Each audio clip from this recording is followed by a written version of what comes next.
Hey everyone, and welcome to another deep dive with us. I'm excited to be here. Today we're going to be exploring this super interesting concept Okay. of eye exams for relationships. Interesting. And it's actually from this book, Eye Exams with Relationships. Okay. And I got to say, it's got some pretty thought-provoking ideas in it. Yeah. Have you ever thought about your relationships like going to the eye doctor? Not really. Well, it's not about checking your partner's vision, Okay. but taking a good look at yourself. Oh, I see what you mean. Yeah. Okay, so like a self-checkup. Exactly. Okay, interesting. So what I find fascinating about this whole eye exams approach is it really shifts the focus inward.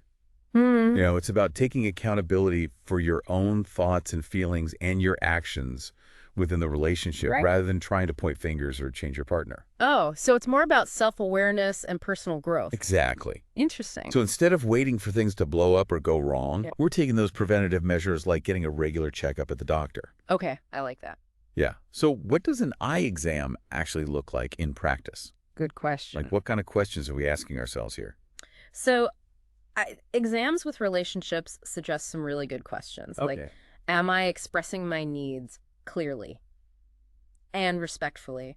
Or are my expectations of my partner realistic? Are they fair? Yeah. Is this something we've even talked about? Oh, that's a good one. So it's about really holding up a mirror to your own behavior and motivations. So you're not just letting things kind of simmer beneath the surface. Yes. You're actively, digging a little deeper, like checking under the hood of your car. I like that analogy. Yeah. So exams with relationships says there are some benefits to this, right? Absolutely. What are some of those? Well, one of the biggest benefits is improved communication. Oh, for sure. When you understand your own emotions and needs better, Mm-hmm. you're less likely to misinterpret your partner's actions or like react defensively. Yeah. And you can express yourself more clearly, and that creates space for genuine understanding. Think about how many arguments could be avoided if we just took a moment to understand where we were coming from Oh, totally. before jumping to conclusions. Yeah. I know I've been guilty of that myself. Oh, yeah, me too, for sure. Another benefit that eye exams with relationships highlights is that it helps reduce that tendency to project our own insecurities onto our partners. Right, because we all have baggage Yeah, from past relationships or even our childhoods. right. But at exams encourage us to recognize those patterns and take ownership of them. So instead of blaming your partner for something that they might not even be doing, Right.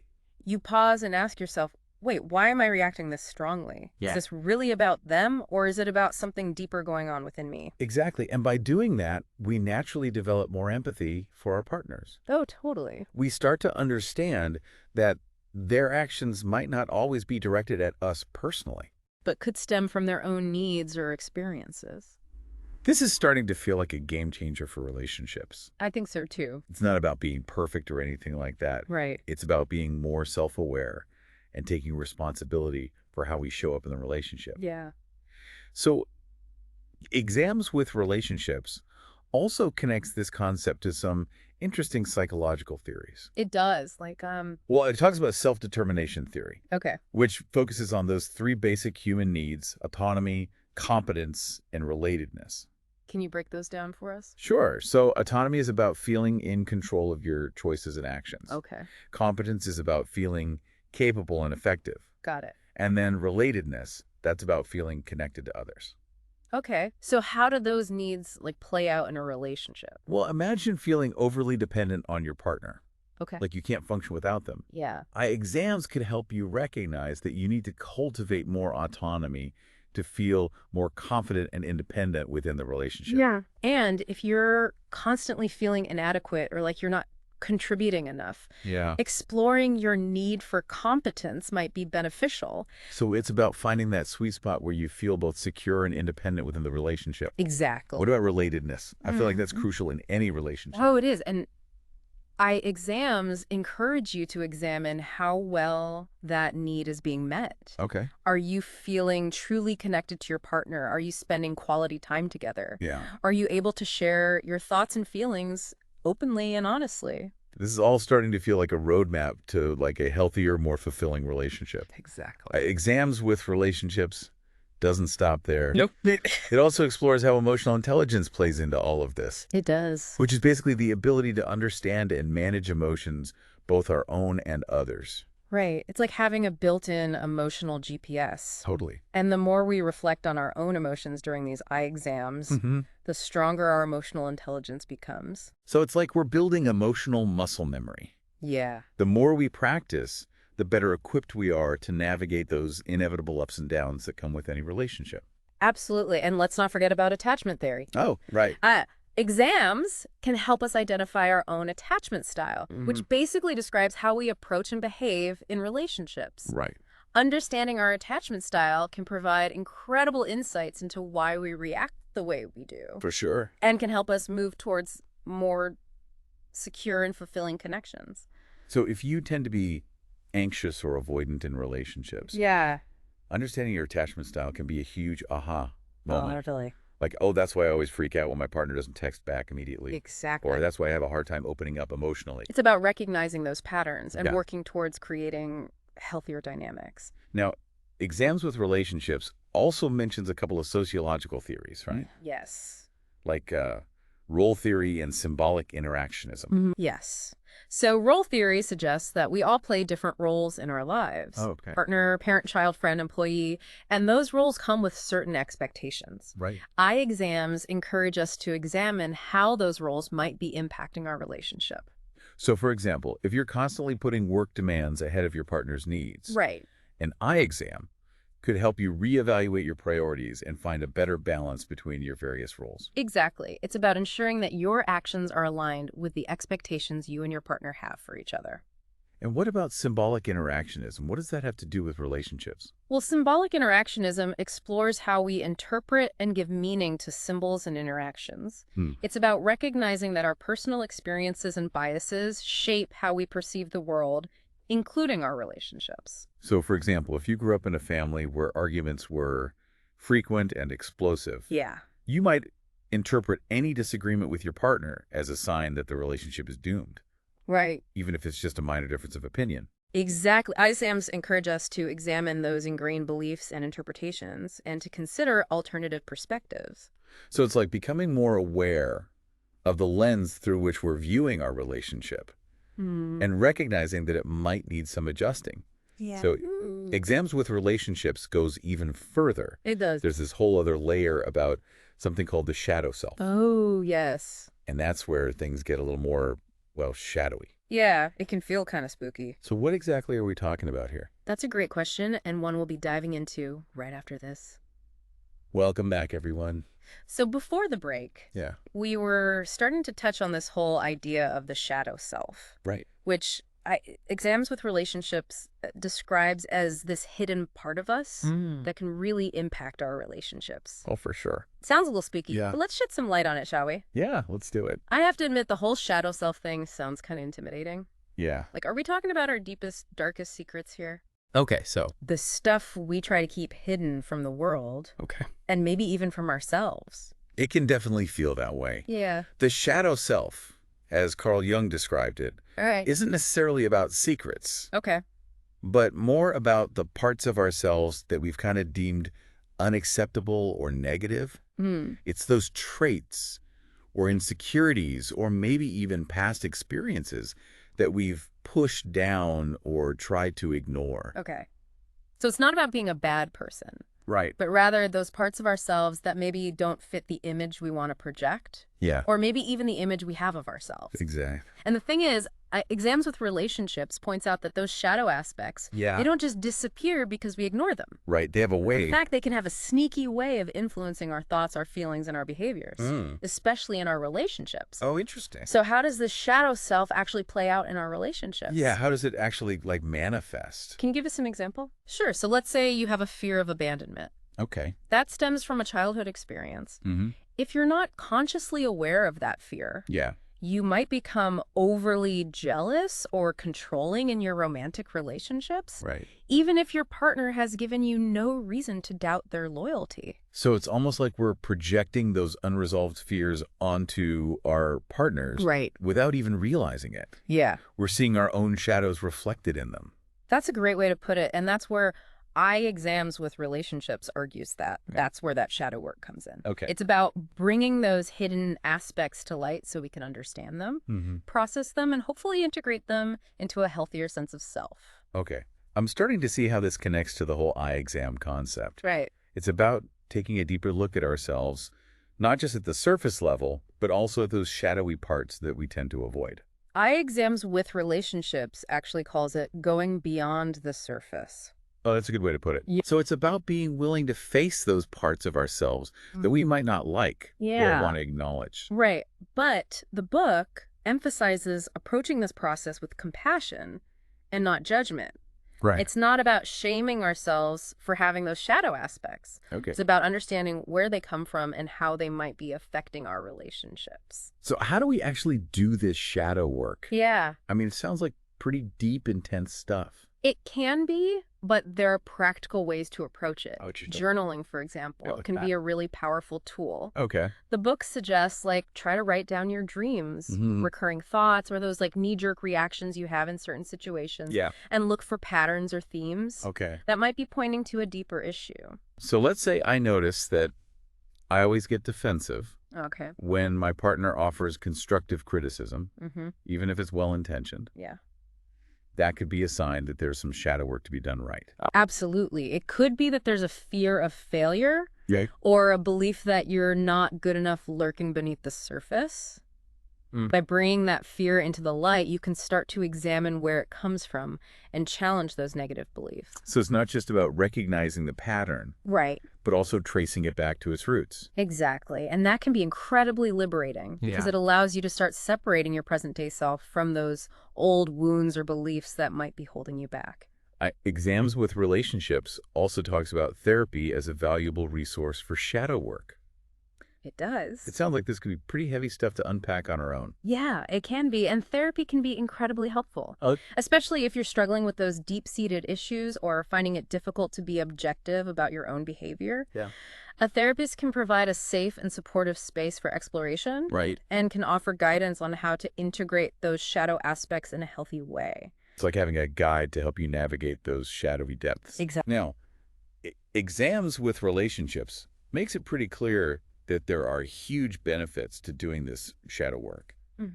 What kind of impact can it have on our relationships? Well, for one thing, by understanding and integrating our shadow selves, we become less likely to project those negative qualities onto our partners. Oh, that makes sense. This can lead to less conflict, more understanding, and deeper intimacy. Because we're no longer seeing our partners through that distorted lens of our own unresolved issues. Exactly. We can finally see them and ourselves more clearly. That's a great way to put it. It also allows it to show up in the relationship as more whole and authentic versions of ourselves. Yeah. We're not trying to hide those shadow aspects anymore. Right. We're acknowledging them and working with them. Exactly. This all sounds amazing. It is pretty great. But I have to ask, are there any downsides to shadow work? That's a good question. Is there risk of getting too lost in introspection and becoming overly self-critical? That's a valid concern. Like any tool, shadow work can be misused if we're not careful. Right. It's not about dwelling in the darkness or constantly beating ourselves up for our flaws. Right. That's why the book emphasizes self-compassion and seeking support when needed. So it's about finding that balance between exploring our inner world and staying grounded in the present moment. Exactly. The goal isn't to get stuck in analysis paralysis. Right. But to use our newfound awareness to create positive change in our lives and relationships. I love how exams with relationships puts it. How's it go? It's like using a flashlight to illuminate those dark corners, not to get lost in them. That's a good one. So this shadow work, it's not a one-time thing. Right. No, definitely not. It's an ongoing process. It's a journey of self-discovery Yeah. that unfolds over time as we evolve and our relationships change. New shadow aspects might emerge. Yeah, that makes sense. The key is to be open to learning and to continue cultivating that self-awareness. I'm feeling incredibly inspired by all of this. Me too. But I think it's time to bring it back to the real world for a moment. Okay. Can we talk about some concrete examples of how these eye exams and shadow work might play out in everyday relationships? Of course. So let's say you're in a relationship Okay. where you constantly feel the need to please your partner, even if it means sacrificing your own needs and desires. Yeah. An eye exam, particularly when you consider the shadow self, could help you uncover a pattern of people-pleasing that stems from a fear of rejection. That is something I think a lot of people can relate to. Oh, yeah. We've all been there, right? Absolutely. And through a little shadow work, you might discover that this pattern originated in your childhood. Maybe from a dynamic where you had to be good or earn love. So it's not just recognizing the pattern in your current relationship, but understanding where it came from. Exactly. And when you understand that, you can challenge those old beliefs and start setting healthier boundaries in your current relationship. You can start saying no to things you don't want to do and start prioritizing your own needs. Which can be incredibly empowering. It is. You're essentially reclaiming your own autonomy and creating a more balanced dynamic in the relationship. Right. And let's look at another example. Okay. Let's say a couple keeps having the same argument over and over again. And it always ends with one person feeling unheard. An eye exam could help them unpack that dynamic. The partner who feels unheard might realize they have a deep-seated fear of not being valued or respected, perhaps stemming from past experiences where their voice was dismissed. So every time they feel like they're not being listened to, it triggers that old wound, even if their partner's genuinely trying to hear them. Exactly. And for the partner who's being accused of not listening, an eye exam might reveal a pattern of defensiveness or a tendency to shut down emotionally during conflict. Maybe they grew up in a home where emotions were bottled up or conflict was avoided at all costs. So when their partner expresses their feelings, it triggers anxiety, leading them to withdraw. So both partners are reacting based on their own unresolved baggage. Which keeps that cycle going. Exactly. But through shadow work, individually and together, they can start to understand their triggers and develop healthier communication patterns. It's like they're taking those old rusty tools out of their relationship toolbox and replacing them with shiny, new, more functional ones. That's a great analogy. So what's amazing about all of this is that by using eye exams and doing shadow work, what used to be a source of conflict can actually become an opportunity for deeper understanding and connection. That's true. They're essentially turning their arguments into opportunities for growth, both as individuals and as a couple. It's pretty remarkable, isn't it? And exams with relationships really drives home the point that this is an ongoing process. Even as we learn and grow, new challenges will inevitably arise, and that's okay. As part of life. The important thing is to stay curious, stay compassionate, and stay committed to that journey of self-discovery and connection. This has been a deeply insightful conversation. It has. And I'm so glad we had the chance to explore these concepts together. Me too. But we're just scratching the surface here. There's so much more to uncover when it comes to eye exams, shadow work, and the complex dynamics of relationships. For sure. But we're going to wrap up this part of our deep dive. And we'll be back after a quick break. Sounds good. To explore some practical takeaways and leave you with some final thoughts on how to integrate these powerful tools into your own relationships. I'm excited for that. Don't go anywhere. Welcome back. I agree. My mind is buzzing after that exploration of the shadow self. Yeah, it's pretty intense. It's amazing how much is going on beneath the surface, influencing our relationships in ways we might not even realize. Yeah, we're often totally unaware. But, you know, exams with relationships isn't just about highlighting the problems. It also offers solutions. Yeah, it gives us tools to work with. Exactly. So as we wrap up this deep dive, I want to make sure we give our listeners some practical steps they can take. Yes, let's do it. To bring these eye exams and shadow work into their own lives. Where do you think people should start?